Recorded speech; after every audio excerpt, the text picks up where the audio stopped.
अस्सलाम वालेकुम। इस वीडियो में हम बात करेंगे स्ट्रेप्टोकोकस की। Again it is one of the most important micro organism.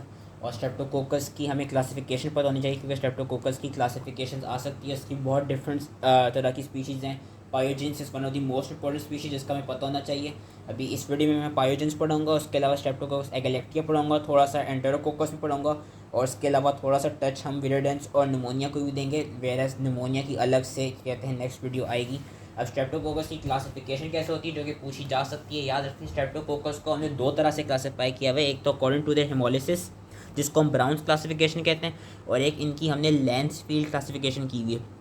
अब ब्राउन्स क्लासिफिकेशन जो है, ब्राउन्स क्लासिफिकेशन में ये देखा गया है कि वो स्ट्रेप्टोकोकस जो कम्प्लीटली रेड ब्लड सेल्स को ब्लड कल्चर में हिमोलाइज कर लेते हैं, उनको हम बीटा हेमोलिसिस वाले जो होते हैं, जिसको बीटा हेमोलिसिस कहा जाता है, उसमें हमारे पास आते हैं स्ट्रेप्टोकोकस पायोजेंस एंड स्ट्रेप्टोकोकस एगलेक्टिया। ये हमको नेट से भी मिल सकती है कि इसमें क्लियर हमको हिमोलिसिस मिलता है, वो फुली रेड ब्लड सेल्स को हिमोलाइज कर लेते हैं। फिर वो स्ट्रेप्टोकोकस जो कि बिल्कुल भी हिमोलिसिस नहीं कराते, जिसमें गैमा, जिसको हम गैमा हिमोलिसिस कहते हैं, उसमें हमारे पास एग्जांपल आती है एंटेरोकोकस स्पीशीज़ की, जिसमें हमारे पास आ जाते हैं एंटेरोकोकस फीकैलिस एंड एंटेरोकोकस फीसियम। और फिर वो स्ट्रेप्टोकोकस जो कि टू सम एक्सटेंट हिमोलिसिस कराते हैं, लेकिन फुली हिमोलिसिस नहीं कराते। इसमें हमें ग्रीन कलर की वो ग्रीन कलर बेसिकली मिलता है जहाँ जहाँ हिमोलिसिस वो होता है, उसको हम एल्फा हिमोलिसिस कहते हैं। उसमें हमारे पास स्पीशीज़ आ जाती हैं विरिडेंस की एंड स्ट्रेप्टोकोकस निमोनिया की। विरिडेंस में फर्दर स्ट्रेप्टोकोकस म्यूटेंस एंड मिटेसेप। तो विरिडेंस याद रखना है एंड निमोनिया याद रखना है। ये है ब्राउन्स क्लासिफिकेशन। एंड देन हमने इनकी लैंसफील्ड क्लासिफिकेशन की हुई। लैंसफील्ड क्लासिफिकेशन इनकी हमने इनकी बेसिकली डिफरेंट जो सेल वॉल है, सेल वॉल में डिफरेंट एंटीजन होता है। फॉर एग्जांपल सी एंटीजन होता है जिसकी, या सी प्रोटीन होती है, जिसकी वजह से हमने इनको डिफरेंट ग्रुप्स में डिवाइड किया है, group A B C D and group E to U. E से लेके यू तक कोई इतनी एग्जांपल्स हैं नहीं, तो हमें याद रखने की जरूरत नहीं है। ए बी सी डी की एग्जांपल्स हमें पता होना चाहिए। ए में हमारे पास स्ट्रेप पायोजेंस आते हैं, बी में हमारे पास एगलेक्टिया आता है, सी में हमारे पास स्ट्रेप एक्विसिमिटीज आती है, इसका नाम याद रखना है, इसका नाम किताब में नहीं दिया हुआ।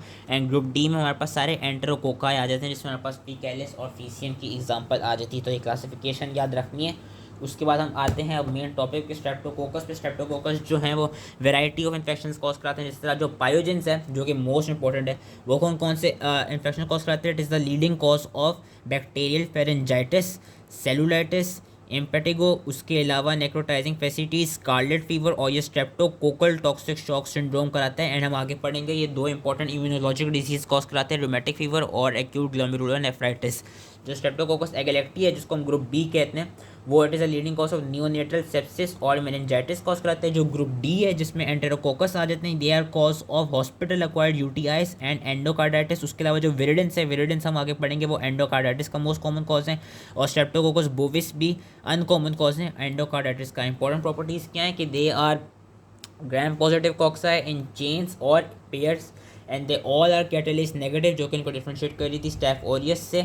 और इनको इस पर उन्होंने आगे फर्दर वही हिमोलिसिस का बताया है कि कुछ अल्फा हिमोलिटिक कॉलोनीज मिलती हैं, उसमें ग्रीन जोन मिलेगा। ग्रीन जोन हमें इसलिए मिलेगा क्योंकि इनकम्प्लीट लाइसिस हो रही होगी, जो हाइड्रोजन पर ऑक्साइड प्रोड्यूस हो रहा होगा बैक्टीरिया से, वो हीमोग्लोबिन को बाइलिवर्डिन में ऑक्सीडाइज कर देगा।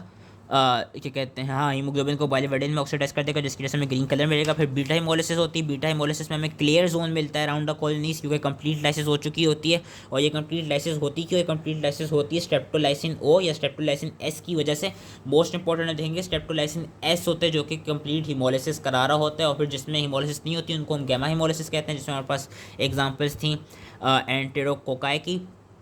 अब जो बीटा इन्होंने बीटा मोल्टिक कहा है, लेकिन वैसे बीटा मोल्टिक नहीं, हमने according to their basically C carbohydrate, हमने उनको डिफरेंट ग्रुप्स में डिवाइड किया हुआ है कि सी कार्बोहाइड्रेट जो determines the group of beta hemolytic streptococci के whether is group A, group B या फर्दर ग्रुप सी और ग्रुप डी। यहाँ से लैंसफील्ड की क्लासिफिकेशन निकली थी। और फिर एम प्रोटीन एक इंपॉर्टेंट फैक्टर है, इंपॉर्टेंट विरुलेंस फैक्टर है एस पायोजेंस का।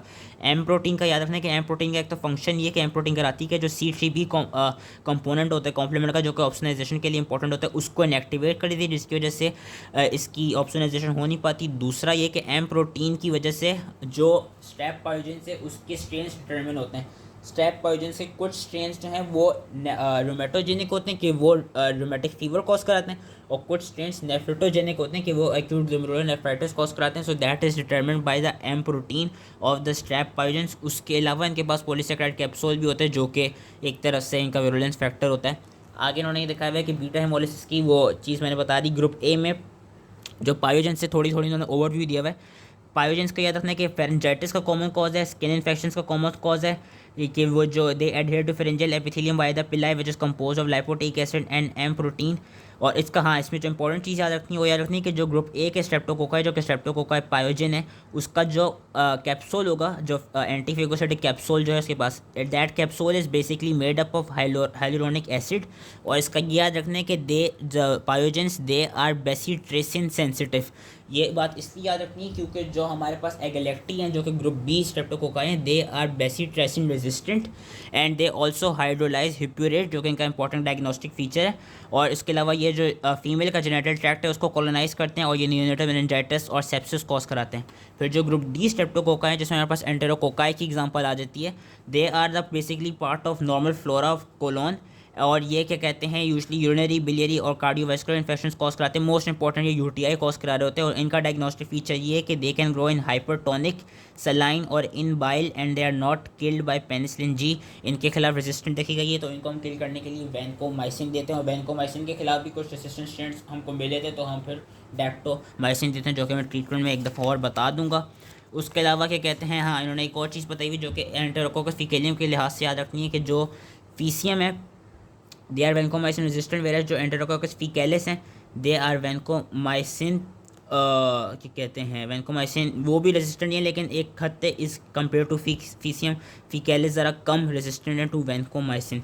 फिर इन्होंने नॉन बीटा इम्यूलेटिक स्ट्रेप्टोकोकाई में एग्जांपल दी हुई है अल्फा इमोलिसिस वाले, जो कि स्ट्रेप निमोनिया और विरुडेंस, जिनको हम नेक्स्ट वीडियो में और ज़्यादा डिटेल से पढ़ेंगे। स्ट्रेप निमोनिया और विरुडेंस का याद रखना है कि विरुडेंस में एग्जांपल आ जाती है स्ट्रेप्टोकोकस मिटिस की, सैंगुइनिस की एंड म्यूटेंस की, जिससे म्यूटेंस और मिटिस ज़्यादा ईजिली याद हो गई थी। इनमें जो मेन डिफरेंशिएटिंग पॉइंट है वो याद रखना है कि जो स्ट्रेप्टोकोकाई निमोनिया है, pneumoniae is sensitive to optochin and it is bile soluble, whereas जो विरुडेंस की ग्रुप है, viridans is resistant to optochin लेकिन इट इज़ बाइल इनसॉल्यूबल। ये इसकी एक चीज़ थी जो कि हमने याद रखनी थी। दूसरा याद रखना है कि जो विरुडेंस स्ट्रेप्टोकोका है वो नॉर्मल फ्लोरा का पार्ट होते हैं of the human pharynx. Human pharynx में नॉर्मली विरुडेंस स्ट्रेप्टोकोका हमको मिलते हैं, और अगर वो वहाँ से ब्लड स्ट्रीम में एंटर हो जाए तो फिर वो जाके इन्फेक्टिव एंडोकार्डाइटिस कॉज करा सकते हैं। और ये देखा गया कि जो म्यूटेंट्स की स्पीशीज़ है विरुडेंस में, it also synthesizes polysaccharide dextrans which are found in dental plaque and lead to dental caries. ज़्यादातर इनमें ये देखा जाता है कि जब हम कोई डेंटल प्रोसीजर कर रहे होते हैं हाई रिस्क, तो देयर इज अ चांस कि जो विरुडेंस की ग्रुप है वो क्या कहते हैं डिससेमिनेट कर जाए ब्लड स्ट्रीम में एंड देन वो एंडोकार्डाइटिस कॉज करा ले। या कभी कभी ये भी देखा गया कि ये ब्रेन में, लंग में और लिवर में एब्सेसिस कॉज करा लेते हैं। ट्रांसमिशन कैसे होती है? ट्रांसमिशन इनकी ऐसे ही होती है कि सिंस जितने भी स्ट्रेप्टोकोका हैं there to some extent they are part of normal flora, तो जब भी वो अपने नॉर्मल फ्लोरा वाले पार्ट से किसी और उधर लोकेशन में चले जाएंगे तो वहाँ पे वो डिजीज़ कॉज कराने लग जाएंगे। जिस तरह ये देखा गया कि जो विरुडेंस है, विरुडेंस हमारी ओरोफेरिंग्स का नॉर्मल फ्लोरा का पार्ट है, जो वो है पायोजेंस है, पायोजेंस हमारी स्किन का नॉर्मल फ्लोरा का पार्ट है, जो एगलेक्टिया वजाइना की नॉर्मल फ्लोरा का पार्ट है, और जो एंटेरोकोका हैं वो कोलोन के नॉर्मल फ्लोरा का पार्ट है। पैथोजेनेसिस पर उन्होंने आगे बताई हुई जो ग्रुप ए स्ट्रेप्टोकोका हैं जो कि पायोजेंस आ जाते हैं, वो पायोजेनिक इन्फ्लेमेशन कॉज कराते हैं, जिसमें पायोजेनिक इन्फ्लेमेशन कॉज कराते हैं, एक्सोटॉक्सिन प्रोडक्शन कॉज कराते हैं, और उसके अलावा वो कुछ इम्यूनोलॉजिक रिएक्शंस कॉज कराते हैं, इन्फेक्शंस कॉज कराते हैं, जिसको हम अभी आगे पढ़ेंगे। एम प्रोटीन मैंने इनका बता दिया था मेन विरुलेंस फैक्टर है, लेकिन उसके अलावा कैप्सूल भी इनका विरुलेंस फैक्टर है क्योंकि it is composed of hyaluronic acid. और ये बात इंपॉर्टेंट इसलिए क्योंकि जो एंटीबॉडीज़ होती हैं हमारी बॉडी में वो इनके कैप्सूल के खिलाफ नहीं बनती, और उनके कैप्सूल के खिलाफ इसलिए नहीं बनती क्योंकि जो हाइलुरोनिक एसिड है वो हमारी बॉडी का नॉर्मल कंपोनेंट है, तो ये चीज़ याद रखनी थी। उसके अलावा कौन से 4 एंजाइम्स हैं जो कि स्ट्रेप्टोकोका पायोजेंस प्रोड्यूस करता है? एक तो हाइलुरोनिडेज मोस्ट इंपॉर्टेंट, जो कि बेसिकली स्प्रेडिंग फैक्टर है, इसी के थ्रू आपका क्या कहते हैं स्ट्रेप्टोकोका पायोजेंस की स्प्रेड होती है, स्पेशली स्किन इन्फेक्शन में, जिससे सेलुलाइटिस कॉज कराता है। फिर स्ट्रेप्टोकाइनेस अनदर इंपॉर्टेंट एंजाइम, ये बेसिकली फाइब्रिनोलाइसिन है, ये प्लाज्मिनोजन को एक्टिवेट करके प्लाज्मिन में कन्वर्ट कर देता है और ये जो फाइब्रिन के क्लॉट्स होते हैं उनको डिसॉल्व करता है। फिर डीएनएस एक और इंपॉर्टेंट है, इसको हम जब वो पढ़ेंगे डायग्नोसिस पढ़ेंगे तो मैं बताऊंगा डीएनएस की इंपॉर्टेंस क्या है। और उसके अलावा आईजीजी डिग्रेडिव एंजाइम्स जो कि बेसिकली क्या कराते हैं ऑप्सोनाइजेशन को प्रिवेंट करा रहे होते हैं क्योंकि वो आईजीजीज को डिग्रेड कर रहे होते हैं। जो ग्रुप ए के जो कि जिसमें पायोजेंस आ जाता है, पायोजेंस की याद रखनी कि ये कौन कौन सी इसके पास, अच्छा ये तो एंजाइम से 4 ये एंजाइम्स याद रखने थे। उसके अलावा इसके पास एक्सोटॉक्सिन्स कौन से हैं, एक तो इसके पास है पायरोजेनिक एक्सोटॉक्सिन ए जो कि स्ट्रेप्टोकोकल टॉक्सिक शॉक सिंड्रोम कराएगा, और इसके पास एक और टॉक्सिन है एरिथ्रोजेनिक टॉक्सिन जो कि स्कारलेट फीवर कॉज कराएगा। ठीक है, pyrogenic exotoxin A streptococcal toxic shock syndrome cause करा रहा है और erythrogenic toxin scarlet fever cause करा रहा है, और दोनों का याद रखना है कि दोनों आर सुपर एंटीजेंस, कि दोनों leads to immense stimulation of interleukin 1 interleukin 2 tumour necrosis factor, जिससे हमको फिर वो डिजीज़ मिलती है। फिर हमारे पास दूसरा एक्सोटॉक्सिन आता है exotoxin B. Exotoxin B basically necrotizing fasciitis cause कराता है, कि ये टिश्यूज़ की डिस्ट्रक्शन कॉज कराता है और ये इंटर इम्यूनोग्लोबुलिन्स को डिग्रेड करता है।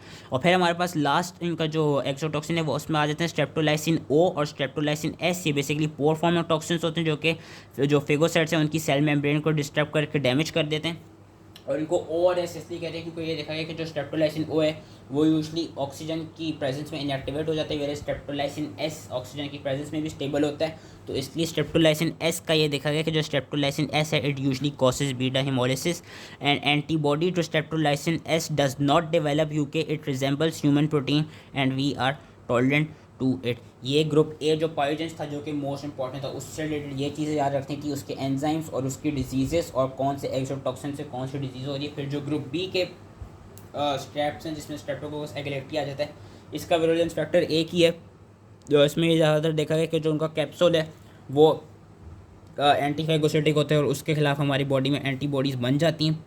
ग्रुप बी का ही रखना था। और जब हम निमोनिया वाला पढ़ेंगे तो निमोनिया के भी देखेंगे कि जो स्ट्रेप्टोकोकस निमोनिया उसमें भी जो उनका कैप्सूल होता है, पॉलीसैकेराइड कैप्सूल होता है, वो बेसिकली उनका विरुलेंस फैक्टर होता है। क्लिनिकल फाइंडिंग्स क्या है? क्लिनिकल फाइंडिंग्स ये है कि पायोजेनिक डिजीजेस जो कि स्ट्रेप पायोजेंस कॉज करा रहा है, फेरेंजाइटिस सेलुलाइटिस मोस्ट इंपॉर्टेंट, उसके अलावा टॉक्सिजेनिक डिजीज दो कॉज करा रहा है, scarlet fever, toxic shock syndrome, और फिर इम्यूनोलॉजिक जो कि वेरी वेरी इंपॉर्टेंट है, रूमेटिक फीवर और ग्लोमेरुलर नेफ्राइटिस जिसको हम अभी पढ़ते हैं। फेरेंजाइटिस में देखा गया फेरेंजाइटिस में क्या होगा, जो कि पायोजेनिक डिजीज़ है कि थ्रोट पेन होगा, फीवर होगा, inflamed throat, tonsils, yellowish exudates, tender cervical lymph nodes. अगर तो ये फेरेंजाइटिस अनट्रीटेड हुआ तो ये होगा क्या, या तो स्पॉन्टेनियसली रिकवर कर जाएगा। अब इंपॉर्टेंट चीज़ याद रखनी कि फेरेंजाइटिस की वजह से रूमेटिक फीवर होगा, ठीक है, जो क्या कहते हैं अनट्रीटेड फेरेंजाइटिस होगा, या तो स्पॉन्टेनियसली रिकवर कर जाएगा। लेकिन मोस्ट इंपॉर्टेंट चीज़ ये है कि फेरेंजाइटिस जब करा देगा स्टेप पायोजेंस, देन फेरेंजाइटिस के होने के 2-3 हफ्ते बाद ये क्या कॉज कराते हैं, ये कॉज कराते हैं रूमेटिक फीवर। और उसके अलावा भी कौन कौन सी डिजीज़ कॉज करा सकते हैं untreated pharyngitis? It can cause middle ear otitis media, sinusitis, mastoiditis, meningitis, और क्या कहते हैं continuing inability to swallow which may indicate a पेरिटोन्सिल रेट्रोफरेंजियल abscesses, ये भी चीज़ें कराता है। लेकिन जो मोस्ट इंपॉर्टेंट चीज़ याद रखनी हो याद रखनी कि फेरेंजाइटिस अगर अनट्रीटेड रहा तो ये आगे जाके रूमेटिक फीवर कॉज कराएगा। और जो टॉक्सिजेनिक डिजीज़ थी जिसमें हमारे पास स्कारलेट फीवर और स्ट्रेप्टोकोकल टॉक्सिक शॉक सिंड्रोम आ जाता है, उनकी जो साइन सिम्टम्स हैं वो बिल्कुल वही हैं जो कि हमें स्टैफ ओरियस के टॉक्सिक शॉक सिंड्रोम में मिल रहे थे। बस इसमें डिफरेंस ये याद रखना है कि जो स्टैफ ओरियस का टॉक्सिक शॉक सिंड्रोम था उसमें हमने क्या पढ़ा था, उसमें हमने ये पढ़ा था कि जो ब्लड होगा, ब्लड के अंदर हमें टॉक्सिन मिलेगा, बैक्टीरिया नहीं मिलेगा। यहाँ पे क्या, यहाँ पे हमको ब्लड में स्ट्रैप पायोजेंस की स्पीशीज़ मिलेंगी कि जब हम ब्लड कल्चर करेंगे तो blood culture would be positive for strap pyogenes. उसके अलावा ये जो सॉफ्ट टिश्यूज़ एंड स्किन के जो इन्फेक्शंस कॉज कराते हैं, जिसमें हमारे पास सेलुलाइटिस आ गया, नेक्रोटाइजिंग फैसिलिटीज़ आ गया, एम्पेटिगो आ गया, और प्रेग्नेंट फीमेल में ये एंडोमेट्राइटिस कॉज करा सकते हैं। तो इससे रिलेटेड तो इतना मतलब कुछ इंपॉर्टेंट नहीं है। इम्पेटिगो का ये देखा है कि इम्पेटिगो में हमें हनी कलर्ड क्रस्टेड लीजन्स मिलती हैं। तो ये थी ग्रुप ए स्ट्रेप पायोजेंस की क्लिनिकल फाइंडिंग्स। अब हम ग्रुप बी की पढ़ते हैं। ग्रुप बी में हमारे पास एगलेक्टी आते हैं which was causing neonatal sepsis and meningitis. ये देखा गया कि वो फीमेल जिनकी मेम्ब्रेन प्रोलॉन्ग टाइम के लिए फॉर अबाउट 18 आवर्स के लिए डिस्टर्ब कर गई हो, या वो फीमेल और जिनका क्या कहते हैं वो जेनेटल ट्रैक्ट जो है वो हेविली कोलोनाइज हुआ वो स्ट्रेप एगलेक्टिया से, उनके जो बच्चे होंगे उनमें सेप्सिस और मेनिंजाइटिस का चांस है। वो फीमेल जिनमें क्या कहते हैं जिनके जो चिल्ड्रन हैं they are born prior to 37 weeks of gestation, या वो फीमेल जिनके पास ऑलरेडी ग्रुप बी स्ट्रेप्टोकोकस के खिलाफ एंटीबॉडी ना हो, उनके चिल्ड्रन में भी it will predispose them on having क्या कहते हैं न्यूनेटल सेप्सिस एंड मेनिंजाइटिस। यही मोस्ट इंपॉर्टेंट डिजीज़ हैं जो कि ग्रुप बी वाले कॉज करा रहे होते हैं। विरिडेंस जो है, विरिडेंस का ये देखा गया कि viridans usually infective endocarditis cause कराते हैं। ये ब्लड स्ट्रीम में एंटर करते हैं थ्रू ओरोफेरिंक्स, जहाँ पे इनका नॉर्मल फ्लोरा था टिपिकली आफ्टर डेंटल सर्जरी। और ये एंडोकार्डाइटिस में वही एंडोकार्डाइटिस से रिलेटेड जो भी साइन एंड सिम्टम्स होते हैं, फीवर हो गया, हार्ट मर्मर मोस्ट इंपॉर्टेंट हो गया, उसके अलावा स्प्लिंटर हेमोराज, सब कंजंक्टिवल पेटेंशियल हेमोराजेस, जेनवी लीजन्स, ये चीज़ें कॉज करा रहे होते हैं। डेंटल सर्जरी की याद रखना है कि it is an important predisposing factor to brain abscess as well, क्योंकि हमने पीछे पढ़ा था कि जो विरिडेंस की स्पीशीज़ थी, विरिडेंस की species will either cause infective endocarditis और they will be causing lung and brain and liver abscesses. ये विरिडेंस थी। और एंटेरोकोका का याद रखना है कि जो एंटेरोकोका है वो यूटीआई इन्फेक्शन कॉज करा रहा है हॉस्पिटलाइज पेशेंट्स में, and could be due to the indwelling urinary catheters और urinary tract instruments which are क्या कहते हैं बेसिकली एक तरफ से इंपॉर्टेंट प्रीडिस्पोजिंग फैक्टर्स। अब हम मेन जो इनकी डिजीज़ हैं, जो ग्रुप ए की जो मेन डिजीज़ हैं, एक्यूट ग्लोमेरुलर नेफ्राइटिस और रोमेटिक फीवर, उससे रिलेटेड थोड़ा सा पढ़ लेते हैं। इनको हम पोस्ट स्ट्रेप्टोकोकल डिजीज़ कहते हैं, क्योंकि ये होती क्यों है, ये होती तब है जब स्ट्रेप्टोकोकल का इन्फेक्शन हो जाए उसके 2-3 हफ्ते बाद होती हैं। कि these are disorders in which a local infection with group A streptococci is followed weeks later by inflammation of an organ that was not infected by streptococci। ये चीज़ याद रखनी है। and inflammation is caused by immunologic response to streptococcal M proteins which cross react with human tissues। और अब हम इससे different पढ़ते हैं। हमने पढ़ी थी कि M प्रोटीन से रिलेटेड डिफरेंट स्पीशीज़ थी, आइदर रोमेटोजेनिक और नेफ्रोटोजेनिक। अब जो नेफ्रोटोजेनिक वाली स्पीशीज़ होगी वो क्या कॉज कराएगी, वो कॉज कराएगी एक्यूट ग्लोमेरुलर नेफ्राइटिस। ये याद रखना है कि एक्यूट ग्लोमेरुलर नेफ्राइटिस कब होगा, usually 2 to 3 weeks after skin infection.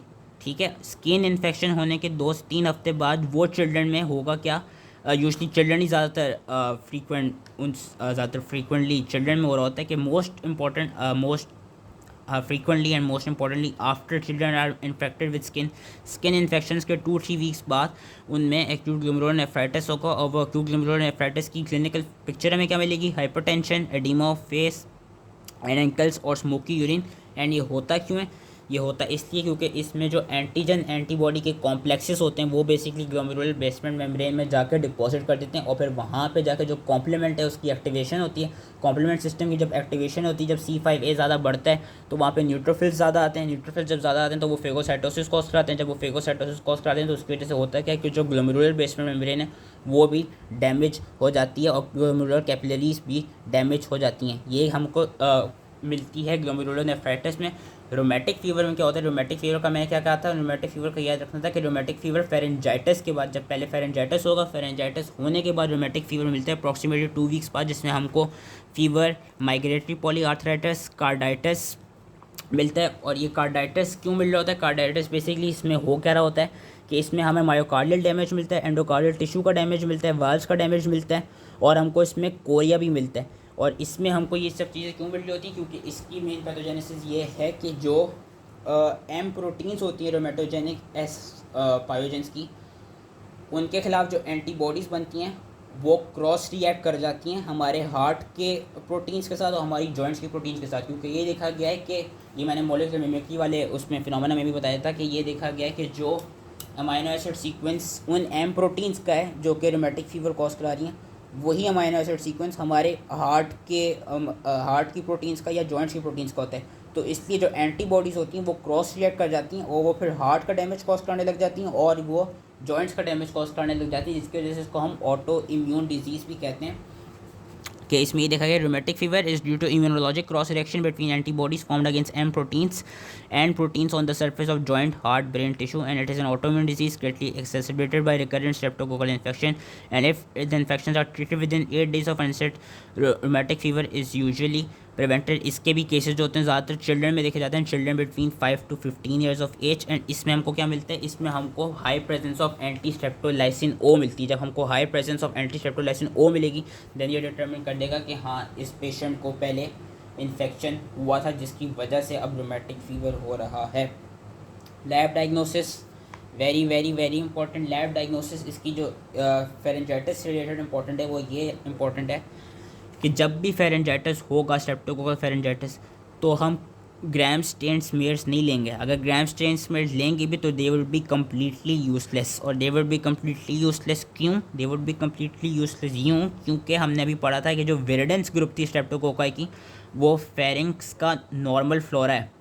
तो जब हम वहाँ से ग्राम स्टेन स्मीयर लेंगे तो we can't easily differentiate whether ये विरिडेंस है या स्ट्रैप पायोजेंस है जिसकी वजह से फेरेंजाइटिस कॉज हो रहा है। इसलिए हम फेरेंजाइटिस की केस में कभी भी ग्राम स्टेन स्मीयर्स नहीं लेंगे।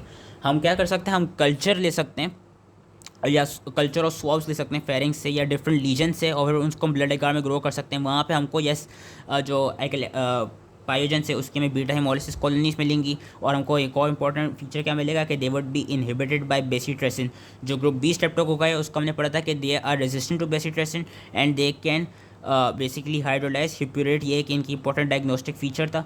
और जो ग्रुप डी स्ट्रेप्टोकोका है जिसमें एंटेरोकोकस आ जाता है उसका में क्या मिलेगा, उसमें ये मिलेगा कि they would be able to hydrolyze esculin in the presence of bile and they would be producing a black pigment on bile esculin agar, ये एंटेरोकोकस का याद रखना है। And they grow well in hypertonic solutions के 6.5% NaCl में दे grow well, ये इनकी important lab की डायग्नोसिस थी। और उसके अलावा जो ग्रुप बी स्ट्रेप्टोकोका हैं जिसमें हमारे पास गैलेक्टी आ जाते हैं उनके हम मेयर्स वेजाइनल और रेक्टल सैंपल्स ले सकते हैं, फिर हम उसको PCR के थ्रू फर्दर डिफरेंशिएट कर सकते हैं। जो विरिडेंस ग्रुप है, विरिडेंस ग्रुप में हमको अल्फा हिमोलिसिस मिलेगा और हमको ये मिलेगा कि जो विरिडेंस ग्रुप है it would be resistant to optochin and it would be insoluble by bile.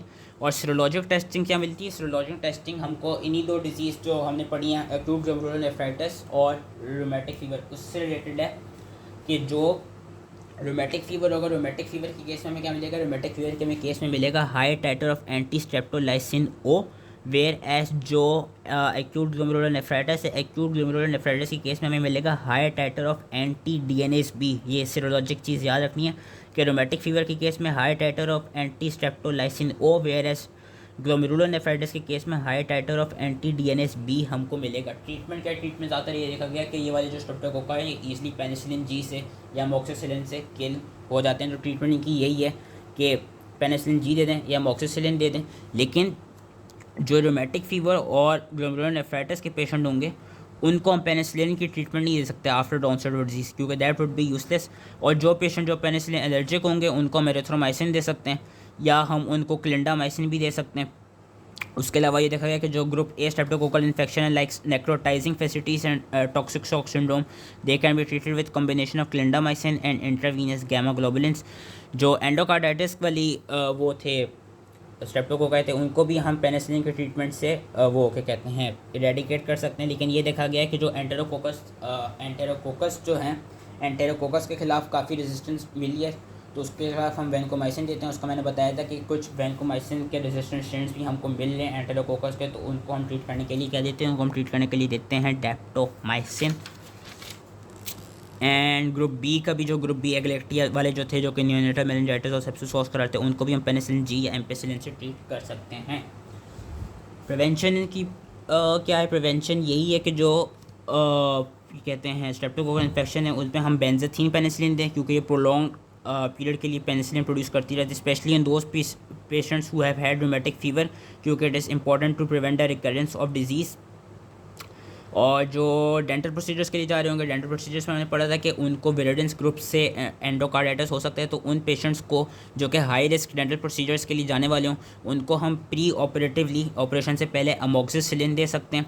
उसके थ्रू उनको विरिडेंस की जो ग्रुप है वो फिर ईजीली एंडोकार्डाइटिस और लंग और ब्रेन एब्सेसिस नहीं कॉज कराएगी।